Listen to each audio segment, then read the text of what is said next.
Hello. Hello and welcome to the IntensivCareHotline.com podcast. IntensivCareHotline.com helps families of critically ill patients in intensive care to instantly improve their lives so that they can make informed decisions, have more control, more power and more influence. I'm your host, Patrick Hutzel, founder and editor of IntensivCareHotline.com, and as part of our podcast and interview series, today I've got a very special guest. I've got Adam with me. Hi Adam, how are you? Hi Patrick, I'm well, thank you. How are you? Very good, thank you. Adam, it's really great to have you on our podcast. Adam, I know you and your family, you've been through a very difficult time in the last few weeks or even last couple of months. And I really appreciate you taking time out of your day and come on to this interview. Adam, your dad passed away a few weeks back, and I don't want to pass over to you and let you share your story. But your dad started off in intensive care very ill, and he's been through a long journey before he actually passed away. Do you want to share more with our listeners what you and your family have been through? Sure, absolutely, Patrick. My father passed away a few weeks ago. It all started when he had a cardiac arrest at home. He collapsed and his heart stopped beating completely. I wasn't there at the time, but it was my wife who found him, and she started to resuscitate him straight away. Called the ambulance, and they were on their way. The ambulance had arrived, and they used a defibrillator to regain my dad's heart. But the downtime, the time he was left without the heartbeat, was 30 minutes. Right. So he was rushed to the hospital, to the intensive care department. My father had remained in a coma after that. His eyes were closed. He wasn't waking up, but his heart was sort of back to normal again. I arrived straight away, and it was devastating for us. I wasn't sure what had happened. I wasn't completely aware of what a cardiac arrest was. I've heard of it. All I've really known is a heart attack. Mm. So we were there. Our whole family was quite devastated. All of us. My dad's just laying there in intensive care. The doctors sedated him, using sedation keeping him asleep, and straight away, we were told that your dad's chances of survival were very slim. So it was a hard moment to accept that, and we didn't quite accept that because I didn't quite didn't want to believe, but I didn't quite believe what was being said. It was only a matter of a few hours, and I've been told your dad's chances of survival were very slim. So that's when I started doing my own research. I think typically a lot of friends and family won't do that for their loved ones because you yourself want to know what's going on. The doctors can't give you exactly they can't give you the exact information on what's going on because I think they're quite reserved with what they can say and the time to say it as well. So it was a brief 2 minutes to say, Dad suffered a cardiac arrest and this is why I suffered survival of very young. Yeah. That's when I started doing my own research and on Google and the internet, as you're doing various search engines, just find out what exactly cardiac arrest was. And what I'd learned in that is that the time that my father had not had his heart beating, there was a very high chance that the oxygen was deprived to his brain, and that in result would have caused irreversible brain damage. Right. So we went on to then wait a few days because, constantly I was really, by his side, and also we were doing our research as much as we could to find out if there's been cases of people that have recovered from this sort of injury. Because we didn't want to accept what the clinicians at the hospital had told us, and knowing that what I grew to learn at the time, being an intensive care of my father, is it's almost based on a very high likeliness of something happening. But as my father was concerned, we wanted absolute certainty that this would be the case. Where we would accept that my father would not survive at all. So, and whilst I was doing my reading, I was finding cases of people that had suffered similar things to my father and then went on to survive, come out of their coma, woken up. We're a week in and my father's still not woken up. He's suffering a seizure-type activity whenever they lower the sedation. So it's something quite typical what they do in intensive care unit is when someone's sedated, they do a sedation drop just to see if that person wakes up. Yeah. And they've done that for my father. He starts suffering seizures. And those seizures, from my understanding, were myoclonic seizures that are quite typical when someone gets a cardiac arrest. So they put the sedation back on because they were quite aggressive seizures, and they hadn't found the right medication to control their seizures yet. And sometimes there isn't a medication to control those type of seizures. But we left the sedation. So my father was left in almost a coma for 2 weeks. And after that, once the neurologist had come and assessed my dad, eventually he'd recommended an anti-epileptic drug that would really help my father control his seizures. During all this time, he'd not been awake at all. He'd obviously been fully sedated. It was only on the second week of him being there that once they dropped the sedation, the seizures had calmed down a little bit. And during this time, they dropped the sedation to halfway and they dropped it fully. And after that, for then 2 days after that, after the sedation was completely off, we started seeing signs of his eyes opening. It was at that point we thought as a family that we're making progress and my father was waking up.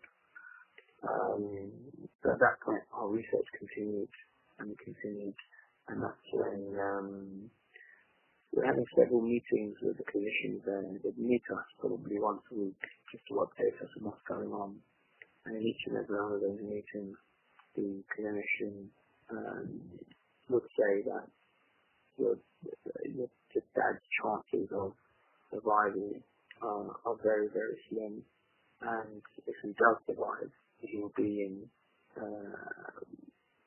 this state for the rest of his life. Did they have a name? Did they have a name for that state? Did they sort of suggest that it would be a vegetative state? Did they give that state a label? They didn't say a vegetative state. They didn't specify it just then. But what they said was it's going to be, they used the word quality of life a lot. Right. They say he's going to have a very, very poor quality of life. How do you define quality of life? In my opinion, quality of life may be different to their opinion of quality of life. Absolutely. They'd be quite reserved. In the type of terminology they use if they wouldn't, if they couldn't classify someone as that. Yeah. So it left left us quite confused as well because we'd heard of different cases where people had essentially woken up and, it was just time that was needed. It was such a devastating event that had occurred to my father. 30 minutes left for their oxygen. We'd heard cases where people just need that time to recover for their brain to heal. But it just felt like they wasn't giving us the time at all to, I think the intent wasn't, it was quite pushy. They wanted us to make a decision for my father's life and to, turning off the machine. And it certainly felt as if, it was like a numbers game for them. This person, trying to surviving.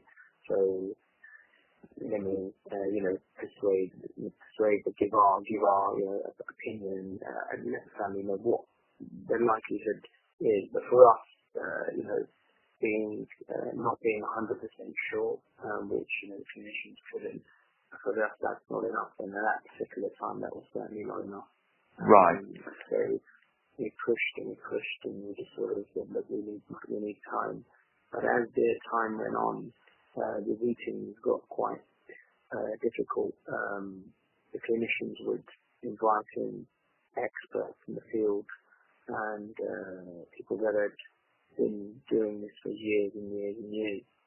And during all this time, I felt as if, I was getting yes, an expert opinion, but no one could give me sort of 100% surety that my father was going to remain like this. I would certainly read that if someone is in this particular state,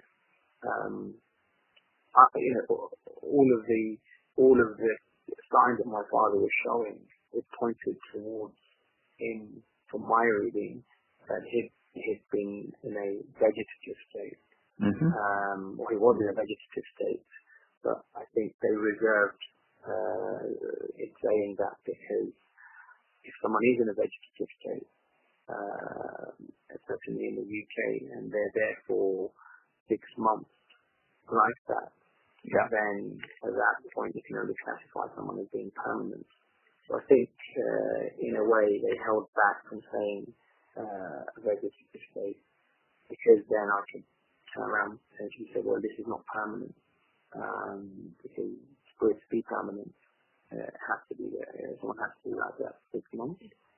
So I thought that's why they didn't classify him and they didn't use that term.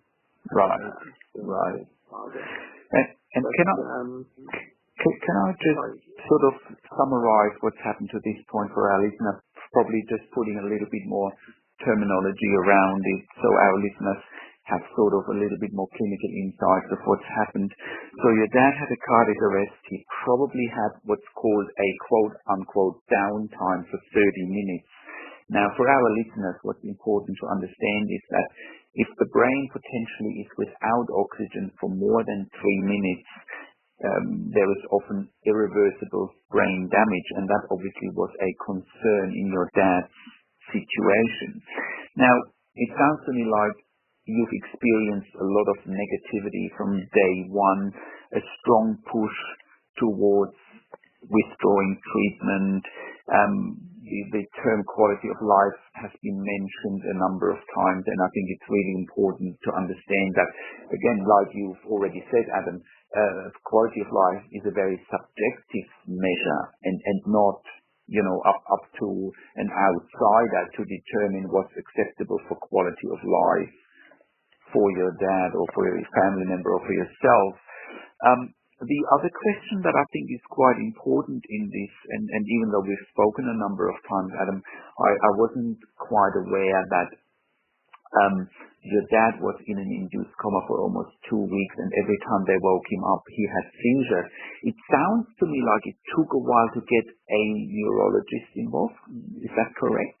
And if that's correct, do you know why it took so long? No, you're absolutely right. A neurologist was involved quite later on in the line. and it was to start with just over the phone.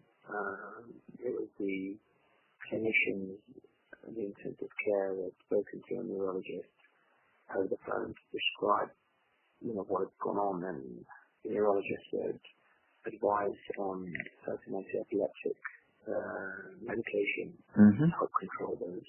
And then only that point when those epileptic drugs weren't working, the neurologist came to see my father for, probably less than a few minutes. At that point I requested that I was there during that time. Right. To sit down with the neurologist, to sit down and ask him questions. Yeah. And ask him what his view was. So, yeah, you're right in saying that a neurologist was only later on involved. For me at the time, this was all new to me, so I didn't know whether this was actual procedure. But I feel as if a neurologist maybe should have got involved at an earlier stage, because this is certainly, from what I'd read and from what I've been told, that this is a matter of now brain damage. And, right. It was the type of brain damage where, it was hypoxic brain damage, and my father should have been maybe assessed more regularly by a neurologist to see any sort of progression. Right. So they were really relying on what the clinicians had, the intensive nurses had seen, but the reality is that a lot of the time the intensive care nurses are, not focused on one patient, or they may not be concerned or small changes. So a lot of the time it was us giving them feedback on what we had observed and any sort of changes in my father. Right. And that all happened after he started waking up. What I mean by waking up is his eyes open. It wasn't consciousness.